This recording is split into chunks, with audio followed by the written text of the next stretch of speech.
सबसे पहले राजेश्वर जी, आपका हमारे कार्यक्रम में बहुत बहुत स्वागत है। बहुत बहुत धन्यवाद संजय जी। 1997 में दुष्यंत कुमार स्मारक पांडुलिपि संग्रहालय की स्थापना हुई। इसको लोकप्रिय करने के पीछे साहित्यकारों का और जो मीडिया है, आकाशवाणी है, दूरदर्शन है, दूसरे समाचार पत्र हैं और भी इलेक्ट्रॉनिक मीडिया है, इन सबको इसका श्रेय जाता है। तो थोड़ा सा जानना चाहूँगा कि इस संग्रहालय में ऐसा क्या खास है। वैसे तो काफ़ी लोग जानते हैं, लेकिन आपने इसको परिवर्तित करते हुए बहुत सारे नए चीज़ों का भी समावेश किया है, तो कुछ बताएं उसके बारे में। बहुत सामयिक तौर पर यदि मैं बात करूं तो यह वर्ष माखनलाल जी की पुष्प का अभिलाषा का शताब्दी वर्ष चल रहा है। और कुछ लोगों को ये भ्रम था कि मार्च 2021 से पहले यह वर्ष ख़त्म हो गया है।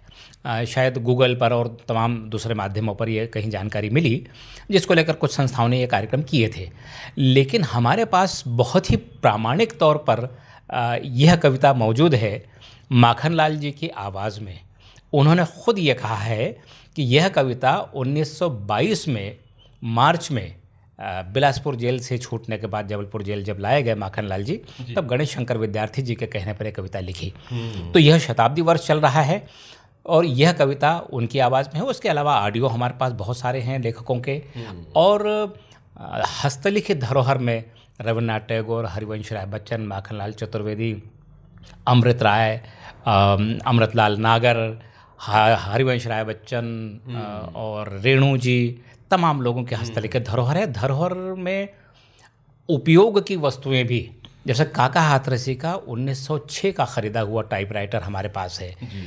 नरेश मेहता जी की छड़ी, घड़ी, किसी के चौकी, बाबू गुलाब राय जी के वस्त्र, इस तरह एक बहुत ही समृद्ध धरोहर इस संग्रहालय में है और धरोहर का लगातार विस्तार होता जा रहा। हाँ, एक और मैं बात बताऊँ, आकाशवाणी से एक गीत बहुत प्रसिद्ध है और बहुत सुना जाता है, पसंद किया जाता है। बेला महकारी महका आधी रात को, वसंत देव जी की रचना है ये। तो उनकी लगभग 2000 पृष्ठों की सामग्री पिछले 4 महीने पहले हमें प्राप्त हुई है। तो इस तरह हम इस संग्रहालय में बहुत समृद्ध धरोहर को समेटे हुए हैं।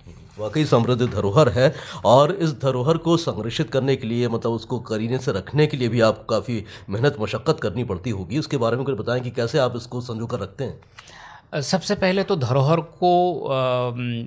के बारे में पता लगाना, फिर उसे संग्रहालय में लाना, फिर उसको सूचीबद्ध करना, उसके बारे में प्रचार माध्यमों में इसकी बात करना, ताकि जो शोधार्थी हैं उन्हें इसका लाभ मिल सके। और यहाँ चूँकि वो बहुत पुराने हस्तलिखित कागज़ भी होते हैं, कुछ ग्रंथ भी हमारे पास है, महाभारत है, श्रीमद् भागवत है, योग चिंतामणि है। तो इस तरह की जो पांडुलिपियाँ जो बहुत पुराने कालखंड में लिखी गई हैं, उनको सहेजने के लिए हमको बहुत ही कहें सावधानी से काम करना पड़ता है और इसको सहेज कर रखना होता है। अच्छा, तो इस संग्रहालय को देखने के लिए भी लगातार लोग आते रहे हैं। कुछ ऐसी हस्तियां जो आपके संग्रहालय में कभी कभी आई हों और जिनका काफ़ी नाम हो, उनके बारे में भी हमारे श्रोताओं को कुछ बताइए। बहुत लंबी फहरिस्त है संजय जी। विदेशों की बात करूं तो विदेशों से, बांग्लादेश से तस्लीमा नसरीन यहाँ आ चुकी हैं, जापान से तोमियो मिज़ोकामी आ चुके हैं, मॉरिशस से अभिमन्यु अनंत आ चुके हैं।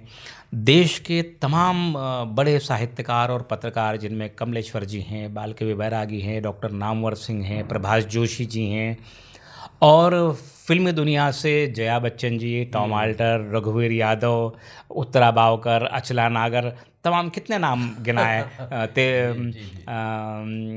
यशपाल शर्मा, तमाम ऐसे लोग हैं जो यहाँ आ चुके हैं। और मज़े की बात ये कि जो अपनी दृष्टि से नहीं देख सकते हैं, जो भौतिक दृष्टि से नहीं देख सकते हैं, गीतकार संगीतकार रविंद्र जैन साहब कई बार यहाँ आ चुके हैं। ये हमारी एक उपलब्धि है और एक परंपरा है जो लगातार चल रही है, अभी भी लोग आते हैं बराबर। वाकई आपकी इस मेहनत की हम दाद देते हैं और आपके जज्बे को भी सलाम करते हैं। हम जानना चाहते हैं कि यदि कोई इस संग्रहालय में अपना सहयोग करना चाहता है, मतलब उसके पास भी ऐसी धरोहर हैं जो किसी ने पहले देखी नहीं हैं या अनछुई हैं, तो उसके लिए क्या कुछ प्रावधान है? दरअसल ये चाहते हैं कि जिसके पास भी कोई धरोहर होगी, जाहिर है वो बड़ी प्रिय है उन्हें और समृद्ध धरोहर है, उससे लगाव भी है, पारिवारिक होने के नाते कुछ लोगों के पास इस तरह की धरोहर होगी। लेकिन जो शोधार्थी हैं उन्हें कैसे पता चलेगा? तो किसी शोधार्थी को अगर मालूम है कि संग्रहालय में इस तरह के धरोहर है तो वो यहाँ हमसे पूछते हैं, यहाँ देखने आते हैं, उसका उपयोग भी करते हैं। निजी संग्रह में यदि है तो वो मालूम नहीं पड़ता है। तो इसलिए हम जिनके भी निजी संग्रह में इस तरह की धरोहर होगी, हम उनसे निवेदन करते हैं कि वो या तो हमारे संग्रहालय में आकर स्वयं दे दें या हमें सूचित करें ताकि हम वहाँ उनके पास जाकर वो प्राप्त करें और उसका सार्थक उपयोग हो सके, उसका सदुपयोग हो सके और वैज्ञानिक तरीके से उसका संरक्षण भी हो सके। क्या अनुरोध करना चाहते हैं संग्रहालय को लेकर कि वो यदि देखने आना चाहते हैं तो उसके लिए क्या समय आपने रखा है और क्या किसी दिन अवकाश भी होता है? जैसे कि सारे संग्रहालयों में सोमवार का अवकाश होता है, इस संग्रहालय में भी सोमवार अवकाश होता है और दोपहर में 1 बजे से लेकर शाम को 5:30 बजे तक खुला रहता है। फिलहाल इसका कोई शुल्क नहीं है। अपने साहित्यिक पूर्वजों की धरोहर को, विरासत को वो देखें, आएँ और लाभ लें। अगर कोई शोधार्थी शोध करना चाहता है, निःशुल्क पंजीयन है, पंजीयन करवाएं और इसे शोध करके अपने काम को पूरा करें। हमसे बातचीत करने के लिए, इतना समय देने के लिए बहुत बहुत शुक्रिया। आपको धन्यवाद देने से पहले एक बात और इसमें जोड़ना चाहता हूं कि रविंद्रनाथ टैगोर विश्वविद्यालय ने दुष्यंत कुमार स्मारक पांडुलिपि संग्रहालय में एक शोध पीठ की स्थापना भी की है। तो जो लोग उस विश्वविद्यालय के माध्यम से शोध करना चाहते हैं उनके लिए भी यहाँ स्वागत है और यहाँ आकर शोध कर सकते हैं। और आपने इतनी महत्वपूर्ण बातचीत की और हमें अवसर दिया, इसके लिए आपका बहुत बहुत धन्यवाद। नमस्कार।